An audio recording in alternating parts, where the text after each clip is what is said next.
This is going to be a little different from my regular videos because this time I just wanted to talk about the Switch 2. Personally, I don't think I'm going to buy it, and I think that you probably shouldn't either. Now, I've seen some videos saying that we should boycott Nintendo, but that's not what I'm getting at here. If you just wanted to boycott Nintendo, you should have done that when they started charging us for online when it was originally free. And they didn't even add anything to it. Like, we're still hosting between each other when we play online. Like, I think Sony and Xbox have their own specific online central hub or something like that makes it run a lot smoother. But irregardless, I did not see a soul boycotting Nintendo back then. If you wanted to boycott, you missed your opportunity. Not that they'd care about the boycott regardless, but I'm getting off track here. The Switch 2. When I saw the first promo, however many months ago that was, I thought that they were literally just giving us the exact same hardware in a different color. Like, I looked at the Switch 2 and I was genuinely thinking to myself, are they just showing us the original Switch? Like, is this supposed to be new? Is this a new console? Like, you know, there's that old adage saying, if it ain't broke, don't fix it. And they went hard on that. I am so used to them giving us like entirely new gimmicks every time they come out with a new console. Like the Wii and the Wii U. But this one, to me, is essentially just a clone copy, just with a few extra features that, personally, I don't think anyone cares about anyway. Hang on. What does it have that's different from the Switch? Let me take a look. Bigger screen, big deal. A new stand. Whoa, check it out, everybody. We have a better stand that nobody uses. Okay, mouse features. The only people who I know who care about that are the ones who are playing on PC anyway. The C button. This is honestly something that I would use probably more than anyone else.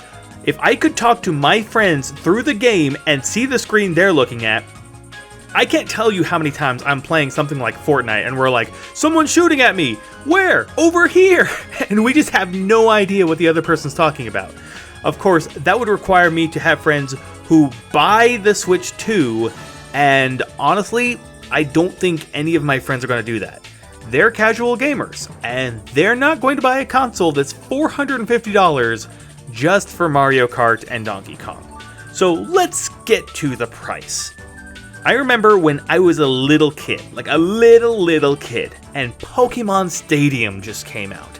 This was a huge freaking deal. This was probably the biggest game that had come out at the time. Hang on. I'm gonna take a look. Let me see just how popular was this game. The 6th best Nintendo 64 game of all time. Well, like I said, it was huge. Now, as a little kid, I couldn't afford to buy video games. I didn't have a big grown-up job yet.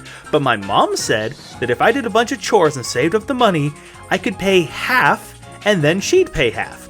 The game was priced at $60 at launch. That was the typical price you'd see for any N64 game at the time. I'm pretty sure I saw something recently where it said that Donkey Kong Country, when it first came out, was priced at $60. And you know what happened next? The GameCube came out. And suddenly, games only cost $50. The materials that have gone into making these games have only gotten cheaper. The engineering has only improved since then. Even with inflation, even with games getting bigger, with more programmers and designers and all that fluff in between, they could genuinely charge $10 a game and still have a huge profit margin.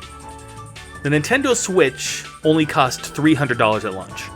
The Switch 2 is going for $450. And again, it's essentially the exact same hardware. We were all gearing ourselves up for $400 just because of inflation. In all honesty, it shouldn't be going for more than $350, but they're charging 50% more than the console one generation before, and again, the engineering has only gotten better. They could probably make it for even cheaper than when the Switch 1 came out. So that's the console. Let's talk about the games. Actually, let's talk about the digital games for a second. I'm going to go on Amazon for a second and see what they're charging for books. Hold on. The Odyssey, $24.99 for the hardback, $1.75 for the Kindle version. Pride and Prejudice, $5.29 for the paperback, 99 cents for the Kindle version. Huckleberry Finn, $11.58 for the paperback, 99 cents for the Kindle.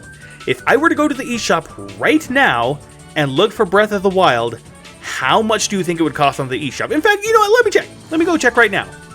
$60. Not only have they not come down on the price since it first released, but they're charging $60 for it. A game that requires literally no manufacturing or shipping or distribution on their part. In fact, they make more money by selling you the downloadable version than if you went to Walmart and bought it there. Because Walmart needs to make a profit too. And if they're charging $60 for it, then that means that Nintendo sold it to them for even cheaper. When you buy the online version, you're just cutting out the middleman and giving Nintendo more money. And here's the thing, right? I tried to look at what Nintendo's justification was for the price increase of their games in general. And they genuinely said, we priced the games based on how good we think they are. It has nothing to do with the resources it took to create the game or manufacture it or ship it or anything like that. It's literally just them pricing the game at a higher price because they think the game is cooler than its predecessors. They're increasing the game by 33% in price just because the game is cooler. And we have reason to believe that that's going to be pretty typical of Switch 2 games in general. I mean, they've come out and said it. We're charging more for these games because we can. And so that leaves the consumers with a higher price tag. You cannot label this as anything other than greed. That's the definition of it. It's when the company raises the price so that they can put more money into their own pockets with no thought as to how the consumer will react. That's where the whole boycotting Nintendo thing comes in. They think that if everyone stands outside Nintendo headquarters with picket signs, then Nintendo will be like, we've learned our lesson, we've learned the error in our ways, we'll come back down on the price. And then they'll go back to selling games for $60 again. But obviously, that's never going to happen. I personally just recently learned that some PS5 games are going for $90, and I was just like, why? Why would you pay that much money? Like, even for a game like GTA 6, why would you pay $90 for it? But Nintendo caught wind of that, and they thought, hey, actually, what if we started doing that? Because let's face it, people are going to pay for it. Even if you don't like it, even if you try to boycott them, people are still going to pay for it. So why am I even making this video in the first place? Because you shouldn't buy a Switch 2. Like, you personally shouldn't buy a Switch 2.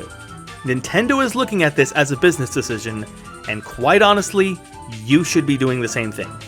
If you were to buy the Switch 2 with Mario Kart Bundle, you'd be spending $500 just to play one game. And it's an online download, by the way, not the physical cartridge. Do you really think that one game is worth $500 to play?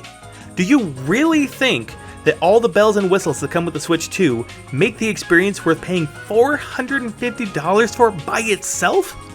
Well, obviously, let's just get the elephant out of the way. How do you say that? Let's point out the elephant in the room.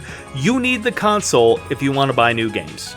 So, would you genuinely get $80 worth of enjoyment out of those games on top of all the money you spent on the console itself? Let's say you just wanted that one Donkey Kong game, which is being priced at $70, right? I think it's 70. Yeah, it's 70. Do you think it's worth $520 plus tax just for that one game? Well, let's say you want another game that hasn't been announced yet that's also going to be $80. That's $600 for two games! I know that for myself personally, I'm not going to get that much enjoyment from the Switch 2, at least right now. Will that change in the future? Probably yeah. They'll probably come out with a new Fire Emblem game or a mainline Pokemon game that I won't be able to resist, and then I'll end up ponying up that money whether I want to or not. But until they do that, I don't think it's worth it. And I don't want you spending that much money until you can genuinely justify the cost.